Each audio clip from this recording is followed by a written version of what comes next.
সংবাদ সবাইকে স্বাগত জানাচ্ছি। আমি ফিরোজ তোহা। শুরুতেই সংবাদ শিরোনাম। অচল অ্যাকাউন্ট থেকে শুটার ফয়সালের নামে ২১৯ কোটির চেক। রহস্য কি তদন্ত ভিন্ন খাতে নেয়ার চেষ্টা? হাদি হত্যার মাস্টারমাইন্ডের নাম প্রকাশ।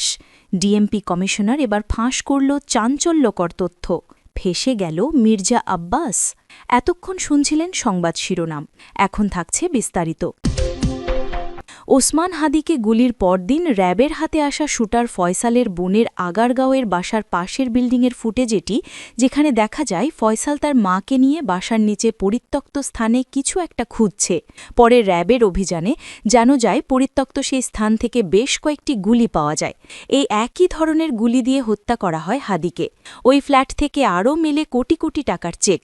ইনকালাব মঞ্চের মুখপাত্র শরীফ ওসমান হাদিকে গুলি করা শুটার ফয়সালের বোনের এই বাসা থেকেই কোটি কোটি টাকার সেই চেকগুলো উদ্ধার করে আইনশৃঙ্খলা বাহিনী।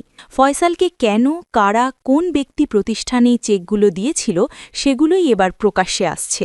Premier Al Arafah, prime, national, Dhaka bank সহ ১১টি ব্যাংকের ৩৮টি চেকের মধ্যে উত্তোলনযোগ্য চেক ৩২টি টাকার অঙ্কে, যা ২১৮ কোটি ৭৯ লাখ টাকা, যার মধ্যে সর্বনিম্ন ৭ লাখ এবং সর্বোচ্চ ৯০ কোটির। চেকগুলোর তথ্য খুঁজতে ব্যাংকগুলোতে যায় গোপন সূত্র।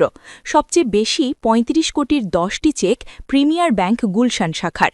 চেকের খবর শুনে আটকে ওঠেন ব্যবস্থাপক, জানান কোনো তথ্য নেই তার কাছে। টাকার অঙ্কে সবচেয়ে বেশি ৯০ কোটি ৭ লাখ টাকার চেক প্রাইম ব্যাংকের গুলশান শাখার। খোঁজ নিতে এই শাখায় গেলে ম্যানেজার গণমাধ্যমের সাথে কথা বলতে রাজি হননি। অগ্রণী ব্যাংকের ওয়াসা শাখাতেও ফয়সালের কথা শুনে কেউ কথা বলতে রাজি নন। এরপরে আছে ন্যাশনাল ব্যাংকের ৫০ কোটির চেক।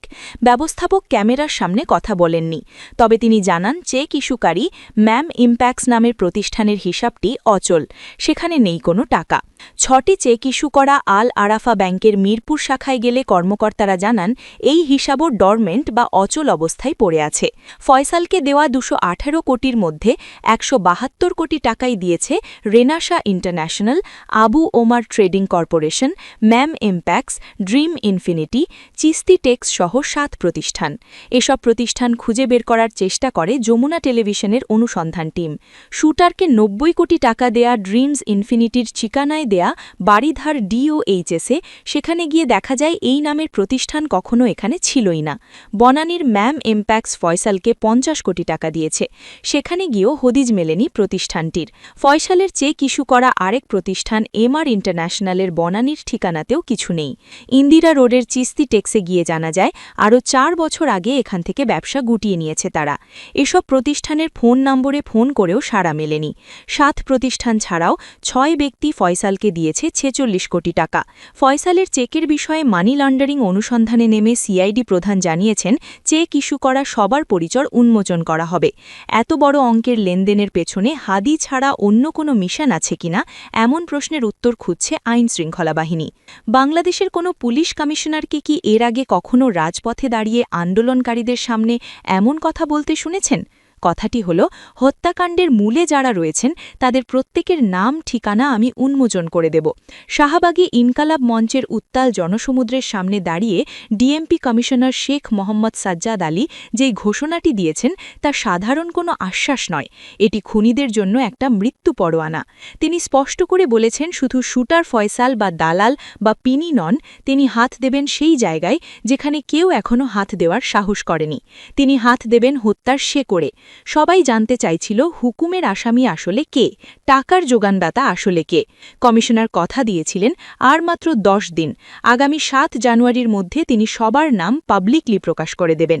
আজকের এই বিশেষ বিশ্লেষণে আমরা ডিএমপি কমিশনারের এই বোল্ড স্টেটমেন্ট বা সাহসী ঘোষণার ব্যবচ্ছেদ করব। এটাও জানার চেষ্টা করব কার কার নাম আসতে পারে এই তালিকায়, এবং নাম প্রকাশ হলে দেশের রাজনীতিতে আসলে কী ধরনের ঝড় উঠতে পারে। আসুন একটু পেছনের প্রেক্ষাপটটা দেখে দেখে নেওয়া যাক। শাহবাগী ইনকালাব মঞ্চ যখন হাদি চত্বর ঘোষণা দিয়ে রাস্তা অবরোধ করল, তখন প্রশাসনের বিশাল চাপ সৃষ্টি হয়েছিল। সাধারণত পুলিশ টিয়ার গ্যাস মানে লাঠিচার্জ করতে আসে, কিন্তু ডিএমপি কমিশনার সাজ্জাদ আলী তা করেননি। তিনি সরাসরি জনতার মাঝখানে গিয়েছেন, কারণ তিনি বুঝেছেন এই ইস্যুটি অত্যন্ত সংবেদনশীল ইস্যু এবং এখানে ন্যূনতম ভুল করলেই ঘটে যেতে পারে বিশাল বিপদ, কারণ জনতা ইন্টারিমের ওপর ক্ষেপে আছে ব্যাপক। তিনি সেখানে দাঁড়িয়ে যেই শব্দটি ব্যবহার করেছেন তা খুবই সিগনিফিক্যান্ট। তিনি বলেছেন হত্যাকাণ্ডের পেছনে মূলে যারা রয়েছেন, অর্থাৎ তিনি মূল বা রুট ধরে এবার টান দিয়েছেন, যাকে আমরা বলি মাস্টারমাইন্ড। তিনি বলেননি আমরা তদন্ত করছি, এবার তিনি বলেছেন নাম ঠিকানা উন্মোচন করে দেব। এর মানে হলো পুলিশের কাছে অলরেডি সেই তালিকা রয়েছে, তারা জানে কারা এই ষড়যন্ত্রের নায়ক। তারা শুধু চার্জশিট দিয়ে অফিসিয়ালি এই নামগুলো জাতির সামনে আনতে চায়। বিশ্লেষকরা বলছেন এই ঘোষণার মাধ্যমে কমিশনার বুঝিয়ে দিলেন যে হাদি হত্যার তদন্তে কোনো রাজনৈতিক আপোষ বা ধামাচাপা দেওয়ার সুযোগ নেই। যার নামই জারি হোক না কেন তা প্রকাশ হবেই।